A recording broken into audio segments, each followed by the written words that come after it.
Hello everyone and welcome to this video, which is in our Engine Snack series. I'm Grandmaster Matthew Sadler and we're taking a look at the game between Stockfish and Slow Chess Blitz, played in the TCEC Season 22 Division P.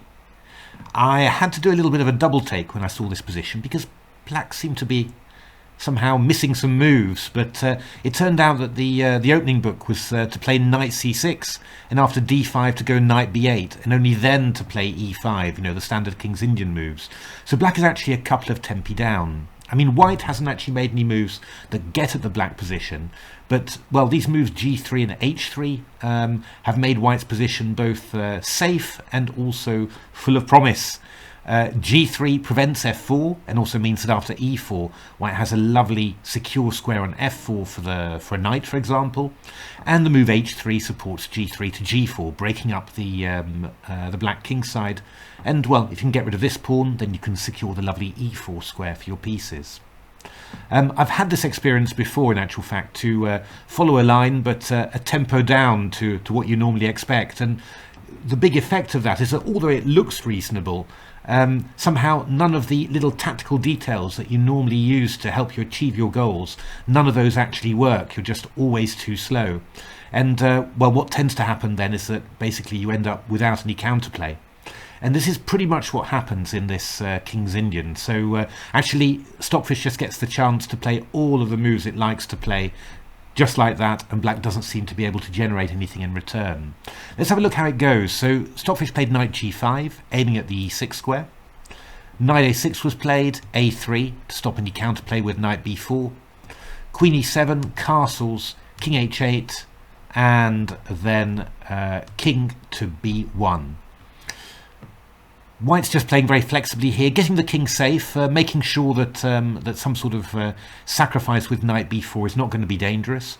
And then what's white going to play? Well, white is going to really be aiming to play g4 at some stage, and white can prepare that with a preliminary f4, looking for then e4, g4, or a move like f3, for example, and then afterwards g4.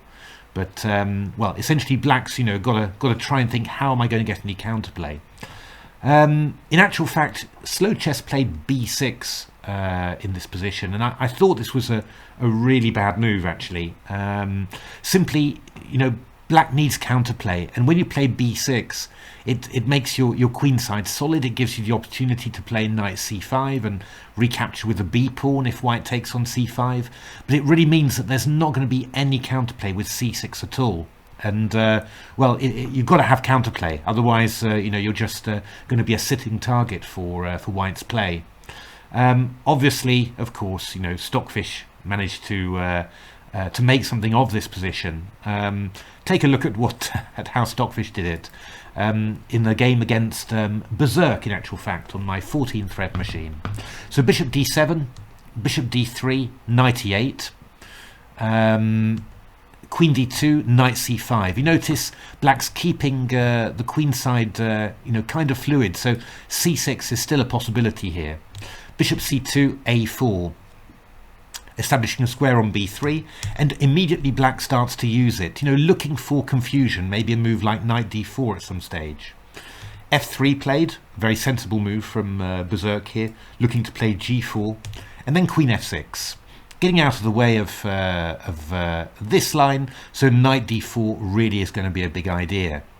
Knight e6 played, takes, g4, f4, bishop f2, and it looks like white's in complete control here, going to establish stuff on e4, get some pressure along this diagonal going.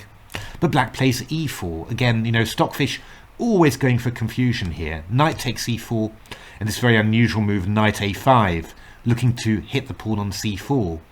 We get rook d5, knight f6, rook d4, knight d7, rook e1 played by Berserk. Berserk's happy to sacrifice the exchange there because we'll have huge bishops. Queen g8, rather nice move, rook d5 and knight e5, and you see that black's pieces are really combining together somehow to make counterplay.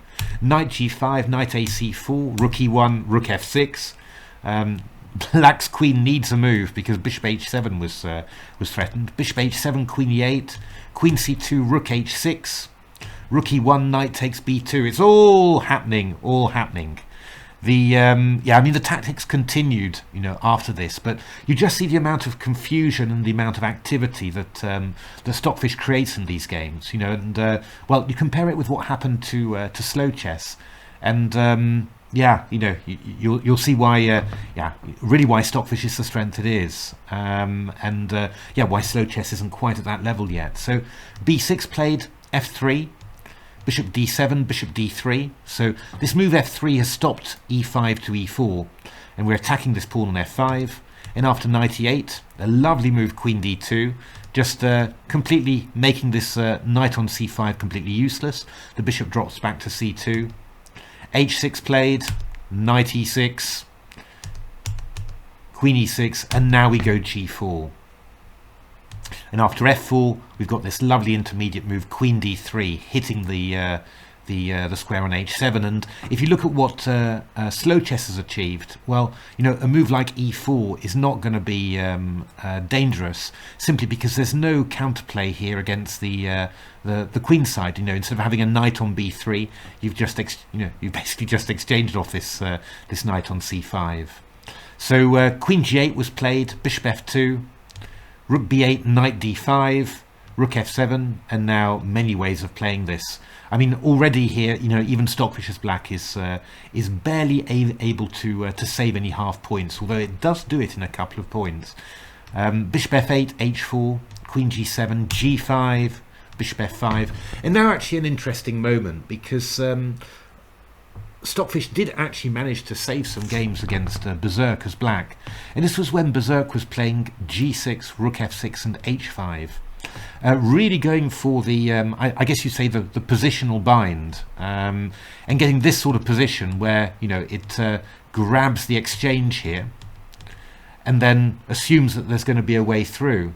But actually, in a number of games, Stockfish just held this for 90, 100 moves, and nothing worked. And you do notice the difference there between Stockfish and other engines. And Leela is pretty guilty of this from time to time. Stockfish is just opening up the position and exploiting all the dynamic potential, whereas a lot of the other engines, the NNUE engines, and also Leela as well, are closing up the position, grabbing all those lovely positional advantages, but not really finding a way to break through afterwards. And what Stockfish does here is just carnage, basically. Queen h7 takes, rook g4, knight f6, just double up on the g file. You're going to win material, but when you win material, it's going to be in an open position with lots of ways to invade. Bishop h4, and we go. Bishop g5, h6. We can look just to triple up on the g file here and go bishop f6. That's a much easier win than when the position is blocked. And well, king g8, we got some beauty here. Rook f4, e takes f4 allows queen e6, bishop g7, rook fg4, and the game was completely over. But a very nice exploitation by Stockfish of a King's Indian position that looks fine, but that's actually missing a couple of moves. And you see how important those tempi are for creating counterplay. And you also see that if black cannot create counterplay, how easy it then is for white to loosen up all the squares in the position, especially light squares, and target the open black king. Really nice play from Stockfish.